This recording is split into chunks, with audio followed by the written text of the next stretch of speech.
এটা বিশেষ উদ্দেশ্য লৈ আহিলোঁ। এতিয়া গ্ৰন্থৰ বতৰ। বাৰিষাৰ দিনকেইটাতকৈ এই শীতৰ দিনকেইটাত গ্ৰন্থই মানুহক বেছি উমাল সান্নিধ্য দিব পাৰে, আৰু সেইকাৰণে হয়তো গ্ৰন্থপ্ৰেমী সকলো এই সময়ছোৱালৈ ৰৈ থাকে। আচলতে গ্ৰন্থৰ বতৰ বুলিবলৈ কোনো নিৰ্দিষ্ট বতৰ নাই, তথাপি আজিকালি গ্ৰন্থমেলাসমূহৰ পয়োভৰে আৰু মানুহৰ তাৰ প্ৰতি থকা আকৰ্ষণে এই সময়ছোৱাক এক গ্ৰন্থৰ বতৰ হিচাপে গঢ় দি তুলিছে। ই নিশ্চয় এক আশাৰ বতৰ, আৰু এনেকুৱা সময়তে দুই এখন গ্ৰন্থৰ কথা ক'বলৈ মন যায়।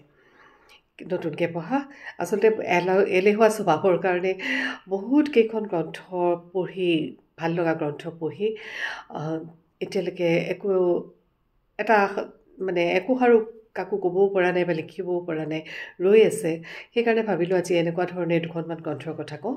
পঢ়ি ভাল লগা বিভিন্ন ধৰণৰ গ্ৰন্থৰ প্ৰকাশ হৈছে অসমীয়া ভাষাত বিশেষকৈ, আৰু তত্ত্বমূলক, গৱেষণাধৰ্মী, কবিতাৰ, উপন্যাস, গল্প, বিভিন্ন ধৰণৰ গ্ৰন্থ প্ৰকাশ হৈছে। আৰু পাঠকৰ অভিৰুচি অনুসৰি প্ৰত্যেকজন পাঠকৰ অভিৰুচি বেলেগ আৰু আকৰ্ষণৰ ক্ষেত্ৰ বেলেগ, আৰু সেইকাৰণে সকলোৱে নিজৰ নিজৰ ধৰণে গ্ৰন্থ সংগ্ৰহ কৰি ভাল পায়, পঢ়ি ভাল পায়। মই নিজে যিহেতু বিশেষকৈ কবিতা আৰু উপন্যাসৰ জগতখনতেই বেছি বিচৰণ কৰোঁ, তথাপি কবিতাতকৈ মই বেছি একাত্ম অনুভৱ কৰোঁ কাহিনীত, উপন্যাসত। আৰু অসমীয়া সাহিত্যত বিভিন্ন ধৰণৰ উপন্যাস যোৱা কেইবাটাও বছৰত প্ৰকাশিত হৈছে, আৰু মোৰ নিজৰ অভিজ্ঞতা বা দৃষ্টিত বহুকেইখন উপন্যাসে আচলতে বিশিষ্ট স্থান লাভ কৰিব পাৰে আৰু পাঠককো বিভিন্ন চিন্তাৰ খোৰাক দিব পাৰে। তেনেকুৱা কেইখনমান গ্ৰন্থৰ বিষয়ে মোৰ অলপতে এখন গ্ৰন্থ প্ৰকাশ পাব, তাত আপোনালোকে পঢ়িবলৈ পাব। কিন্তু তাৰ বাহিৰেও মই আজি বেলেগ এটা কথাই ক'ব খুজিছোঁ যে বহুতে আজিকালি কয় যে নৱপ্ৰজন্মৰ মাজত কিতাপ পঢ়াৰ অভ্যাস কমিছে, গ্ৰন্থ নপঢ়া হৈছে, নিকিনা হৈছে। কিন্তু যিহেতু ছাত্ৰ ছাত্ৰীৰ লগত প্ৰত্যক্ষভাৱে জড়িত হৈ থাকোঁ, মই দেখিছোঁ যে তেওঁলোকৰ মাজত, নতুন প্ৰজন্মৰ ল'ৰা ছোৱালীৰ মাজত কিন্তু পঢ়া অভ্যাস কমা নাই, হয়তো শতাংশটো কম। আমাৰ সময়ত যেনেকুৱা আছিল যে এই ঠাণ্ডাৰ দিনকেইটাত, বিশেষকৈ ডিচেম্বৰ মাহত যেতিয়া আমাৰ বছৰেকীয়া পৰীক্ষা হৈছে, বছৰেকীয়া পৰীক্ষা হোৱাৰ পিছত আমি সেই ঠাণ্ডাৰ সময়ত ৰ'দত বহি কিতাপ পঢ়াৰ এটা বেলেগ নিচা আছিল। আমাৰ সমবয়সীয়া প্ৰায় সকলোৱে হয়তো তাক উপলব্ধি কৰিব, বা এতিয়া হয়তো আমি সেই এটা বিষণ্ণ অতীত প্ৰীতিত ভুগোঁ যে এই শীতৰ দিনকেইটাত ডিচেম্বৰ মাহত ৰ'দত বহি কমলা টেঙা একোটাৰ বাকলি গুচাই কমলা টেঙা খাই কিতাপ পঢ়াৰ যিটো নিচা, আৰু ঠাণ্ডাৰ দিনত এনেকুৱা হয় লেপৰ তলত, তেতিয়া ঠাণ্ডাও এতিয়াতকৈ বহুত বেছি আছিল, লেপৰ তলত সোমাই আমি বাহিৰা কিতাপ পঢ়াৰ এটা নিচা গঢ়ি তুলিছিলোঁ, অভ্যাস গঢ়ি তুলিছিলোঁ। আৰু আমাৰ সময়ৰ যিখিনি সমসাময়িক মানুহ, সেই মানুহখিনি সেই সময়ত কিতাপ পঢ়াৰ অভ্যাস গঢ়ি উঠিছিল, বিশেষকৈ সেই টচু ভাস্কৰ চিৰিজ, পাপু চিৰিজ, ৰঞ্জু হাজৰিকাৰ কিতাপ, বা সেইখিনি সময়ত আমি কিমান কি নপঢ়িছিলোঁ, ধনচন্দ্ৰ দাসৰ উপন্যাস, আৰু বিভিন্ন ধৰণৰ উপন্যাসে আমাক এটা পঠনৰ অভ্যাস গঢ়ি তুলিছিল। আৰু সেই অভ্যাসৰ বলতে আমি পিছৰ সময়লৈ হয়তো এতিয়া আমি বাচিব জনা হ'লোঁ, নিৰ্বাচন কৰিব জনা হ'লোঁ, আৰু কৰি এতিয়া আমি অলপ মনৰ খোৰাক দিব পৰা, আমাৰ মন মগজুক জোকাৰি যাব পৰা কিতাপ, উপন্যাসেই হওক বা কবিতাই হওক পঢ়িবলৈ চেষ্টা কৰোঁ। যি নহওক, পঠনৰ অভ্যাস গঢ়ি তোলাত যদি আৰম্ভণিতেই আমি অ আ ক খ নিশিকাকৈ যদি আমি একেবাৰে কীৰ্তন বা নামঘোষা পঢ়িবলৈ দিওঁ, তেতিয়াহ'লে এটা ল'ৰা ছোৱালীৰ যিটো পঢ়াৰ প্ৰতি নিচা, সেই নিচাটো গঢ়ি তোলাটো নিশ্চয় অকণ কষ্টকৰ হ'ব। আমাৰো তেনেকুৱা হয়, এতিয়াও হয় যে কেতিয়াবা আমি বিভিন্ন দায়িত্বত, বিভিন্ন কৰ্তব্যত নিয়োজিত হৈ থাকোঁতে এনেকুৱা ভাৰাক্ৰান্ত হৈ যাওঁ, কৰ্মৰ বোজাত কেতিয়াবা এনেকুৱা ভাৰাক্ৰান্ত হৈ যাওঁ, বিভিন্ন মানসিক সংঘাত বা সমাজৰ বিভিন্ন ৰূপ দেখি বিভিন্ন অৱস্থা দেখি কেতিয়াবা আমি একদম ভাৰাক্ৰান্ত হৈ যাওঁ, আৰু তেতিয়া এনেকুৱা লাগে যে আমি ক'ৰবাত সেই আৱেগ ভৰা একোটা কাহিনী পঢ়ি আমি নিজৰ মনটোক অকণমান পাতল কৰি ল'ব পাৰোঁ নেকি। আৰু মই ব্যক্তিগতভাৱে আনৰ কথা ক'বলৈ নাযাওঁ, হয়তো বহু মানুহে আছে মোৰ দৰে, মই এতিয়াও এই বয়সতো, এতিয়াও ইমান অভিজ্ঞতাৰ পিছতো চিনেমা এখন চালে, ভাল গান এটা শুনিলে, বা নাটক এখন চালে, ভাল উপন্যাস এখন পঢ়িলে, এতিয়াও চকু পানী ওলায়। আৰু সেই চকু পানী ওলোৱাৰ পিছত যিটো এটা মনৰ যিটো সকাহ, সেই পাতল যিটো অনুভৱ, সেই অনুভৱটোৱে আকৌ এটা দায়িত্বশীল কাম কৰিবৰ কাৰণে আগবঢ়াই দিয়ে।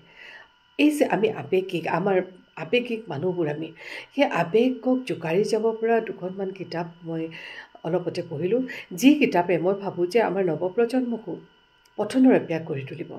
আজি যোৱা সময়ছোৱাত আমি দেখিলোঁ, মই ছাত্ৰ ছাত্ৰীসকলৰ মাজতে দেখিলোঁ, এখন কিতাপ খুব জনপ্ৰিয় হৈছিল, কৌশিক নন্দন বৰুৱাৰ নিৰিবিলি। বহুতে ক'ব খোজে যে নিৰিবিলিখন একেবাৰে মানে কেম্পাছ কেন্দ্ৰিক, চৌহদ কেন্দ্ৰিক উপন্যাস, কিন্তু সেই উপন্যাসখনত বিশেষ একো কাহিনী নাই। কিন্তু তাত এই নতুন প্ৰজন্মৰ ল'ৰা ছোৱালীখিনিক জোকাৰি যাব পৰা কিবা এটা আছে, আৰু সেই থকাৰ কাৰণে হয়তো সেই কিতাপখন যথেষ্ট ডাঙৰ কিতাপ, 1000 পৃষ্ঠাৰ কিতাপ, আৰু 1000 পৃষ্ঠাৰ এটা কাহিনী টানি লৈ যোৱাটো বৰ সহজ কথা নহয় কিন্তু, আৰু তাকো কাহিনীৰ কোনো সংগতি নেহেৰুৱাকৈ আৱেগিক কৰি তোলে তাৰ মাজত থকা কবিতাৰ পংক্তিবিলাকে, গীতৰ কলিবিলাকে, আৰু বিশেষকৈ মহাবিদ্যালয় বিশ্ববিদ্যালয়ত পঢ়া ল'ৰা ছোৱালীখিনিয়ে তাৰ মাজত নিজক বিচাৰি পায়।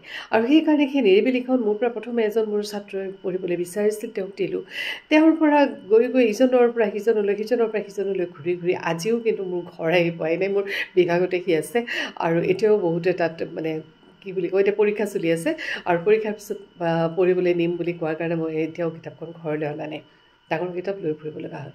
ঠিক তেনেকুৱা ধৰণে আমাৰো কেতিয়াবা মন যায় তেনেকুৱা আৱেগিক কাহিনী একোটাৰ মাজত নিজকে বিলীন কৰি দিবলৈ, কাৰণ যিমানেই আমাৰ বয়স নহওক, যিমানেই আমাৰ অভিজ্ঞতা নহওক, বাহিৰত আমি যিমানেই কঠোৰ নেদেখুৱাওঁ, ভিতৰি ভিতৰি আমিও কিন্তু এক আৱেগ সদায় কঢ়িয়াই লৈ ফুৰোঁ। আমি আৱেগিক মানুহ, প্ৰত্যেকৰে আৱেগ প্ৰকাশৰ মাধ্যম বেলেগ। মই এইখিনি সময়ত পঢ়া 3খন কিতাপৰ কথা ক'ব গৈছোঁ। দুদিনমান আগতে, এসপ্তাহমান আগতে মনটো খুব ভাৰাক্ৰান্ত হৈ আছিল যে কি কৰোঁ কি নকৰোঁ, একো গধুৰ কিবা পঢ়িবলৈ মন যোৱা নাই। মই ভাবিলোঁ যে এইখন কিতাপে নিশ্চয় মোক অকণমান সকাহ দিব দেই। মই উলিয়াই ল'লোঁ এখন কিতাপ, আৰু সেই কিতাপখনত 20ফালৰ পৃষ্ঠাটো পঢ়িয়ে বুজিলোঁ যে হয়, এইখিনি সময়ৰ কাৰণে মোৰ কাৰণে এইখন এখন ভাল কিতাপ। সকলো কাহিনী প্ৰেমৰ নহয়, ত্যাগৰ নহয়, বিৰহ বা মিলনৰো নহয়।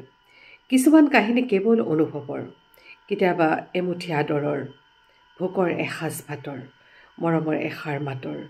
কিছুমান কাহিনী গছ সাৱটি ফুৰা আবেলিহঁতৰ, আবেলিক সামৰি ৰখা অৰুন্ধতীহঁতৰ, কৃত্ৰিম বুদ্ধিমত্তাৰ যুগতো অকৃত্ৰিম আৱেগেৰে ভৰপূৰ আগানহঁতৰ। কিছুমান কাহিনী কেৱল ভাল পোৱাৰে ভৰপূৰ মানুহবোৰৰ, আবেলিও ঠিক তেনে এটা কাহিনী। এইখন আবেলি, ওলোটাকৈ দেখিছে কাৰণ মই ভিডিঅ'টো মানে চেলফি মুডত কৰি আছোঁ। আবেলি, এইখন আবেলি, ইন্দ্ৰাণী শৰ্মা। আবিৰৰ পিছত আবেলি। এই আবেলি বা বেলিৰ যিটো চৰিত্ৰ, সেই চৰিত্ৰটোৰ মাজত বহুৱে হয়তো নিজক বিচাৰি পাব। এটা আৱেগ, নিজেই কৈছে উপন্যাসিকে যে সকলো কাহিনী প্ৰেমৰ নহয়, ত্যাগৰ নহয়, বিৰহ বা মিলনৰো নহয়। এই কাহিনী কিন্তু আৱেগিক মানুহৰ কাহিনী। সুন্দৰকৈ কাহিনীটো আগবঢ়াই লৈ গৈছে ইন্দ্ৰাণী শৰ্মাই, আৰু কাহিনীটো আগবঢ়াই নিওঁতে ইয়াত কিন্তু সমাজখনকো বাদ দিয়া নাই, আৰু সমসাময়িক যিবিলাক সমস্যা, সেই সমস্যাবিলাককো বাদ দিয়া নাই। আৰু এই কাহিনীটোত কেনেকুৱা এটা আৱেগ লুকাই আছে, যি আৱেগে মানুহক জীৱন সম্পৰ্কে জোকাৰি যায়। আৰু সেই কাহিনীটোৰ মাজেৰে পৰিৱেশৰ কথা, মানুহৰ প্ৰেমৰ কথা, অনুভৱৰ কথাও উপন্যাসিকে প্ৰকাশ কৰিছে। ইয়াত যেতিয়া কৈছেই, শেষত কৈছে, ইমান সুন্দৰ এটা প্ৰকাশ, ৰূপালী চুলিত সোণালী ঢৌ হৈ অতীত বৈ থাকে, কাজল চকুত পানী পানী হৈ বৰ্তমান উমলি থাকে, দূৰৰ পৰাই চাই থাকে বেলি গানে, হাতত হাত ধুই কান্ধত মূৰ থৈ, এটা সুমথিৰা আবেলি, এটি সপোন আবেলি, এটি ভাল পোৱাৰ আবেলি। মই ভাবোঁ যে অসমীয়া উপন্যাস সাহিত্যত পঠনৰ অভ্যাস কৰিবলৈ নতুন ল'ৰা ছোৱালীখিনিৰ মাজত আবেলি এক বিশেষ উপন্যাস আৰু বিশেষ ভূমিকা গ্ৰহণ কৰিব। অকণমান আগতে নিৰিবিলিৰ কথা ক'লোঁ, সেই একেই নিৰিবিলিৰ লেখক কৌশিক নন্দন বৰুৱাৰ এতিয়ালৈকে গম পোৱা মতে, মই যিখন দোকানৰ পৰা কিতাপ সংগ্ৰহ কৰোঁ, সেই দোকানখনত যেতিয়া মই ৰাধা বিচাৰি গৈছিলোঁ, বেলেগ এখন বিচাৰি গৈছিলোঁ, তেতিয়া তেওঁ কৈছিল যে এইবাৰ কিন্তু বেষ্ট চেলাৰ, এতিয়ালৈকে মোৰ দোকানত আটাইতকৈ বেছি বিক্ৰী হোৱা কিতাপ হৈছে ৰাধাখন লৈ আহিলোঁ লগে লগে, আৰু আহি পঢ়ি চাই গম পালোঁ হয় তেওঁ মিছা কথা কোৱা নাই।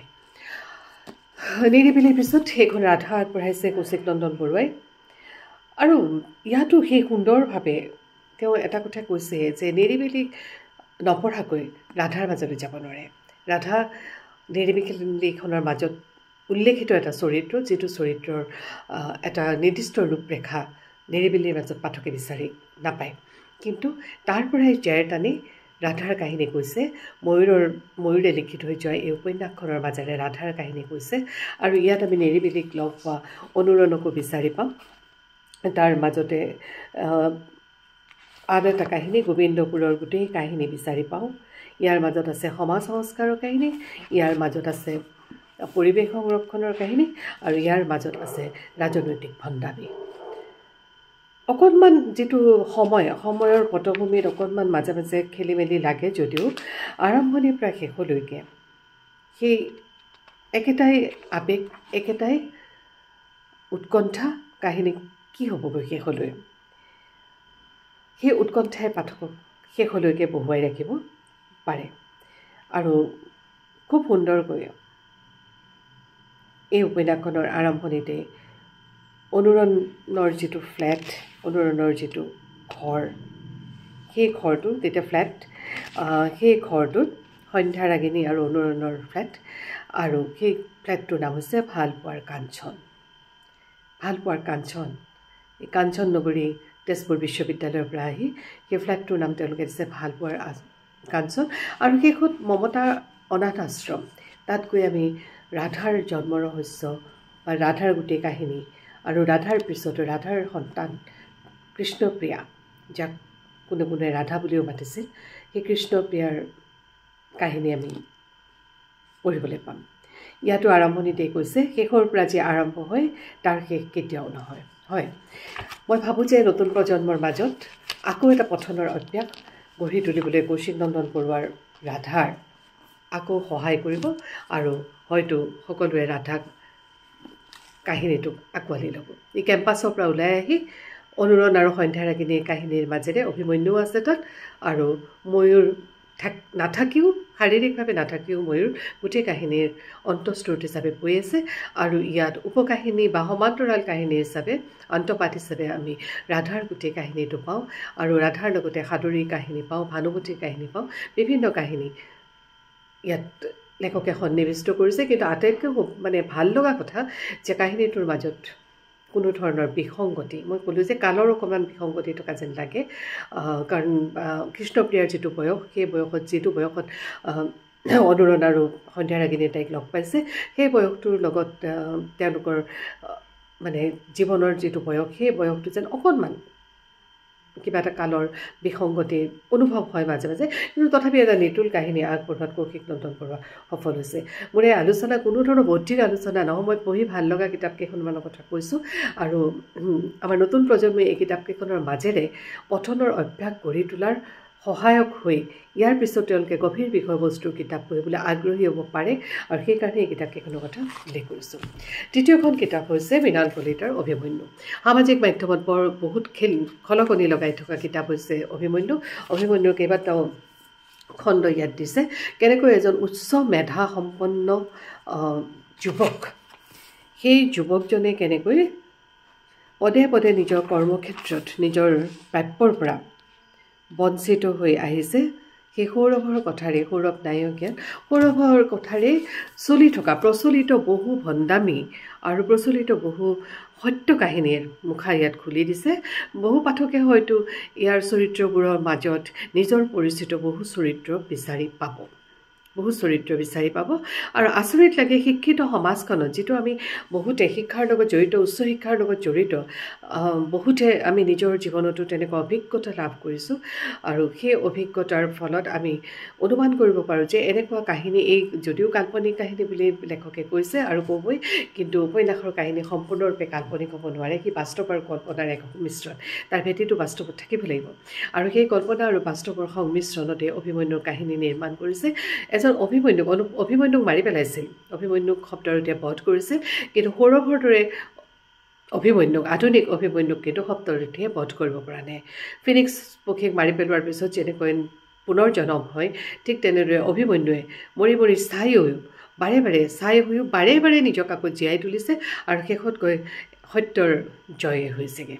শেষ হোৱা নাই, কাহিনীৰ এতিয়াও শেষ হোৱা নাই। এনে কাহিনী হয়তো আকৌ সংঘটিত হৈ থাকিব আৰু অভিমন্যুৰ এই কাহিনী পঢ়ি তেনেকুৱা বঞ্চিত কোনোবাই হয়তো নিজৰ প্ৰাপ্যখিনিৰ কাৰণে সত্যক প্ৰতিষ্ঠাৰ কাৰণে যুদ্ধ কৰিবলৈ সাহস পাব।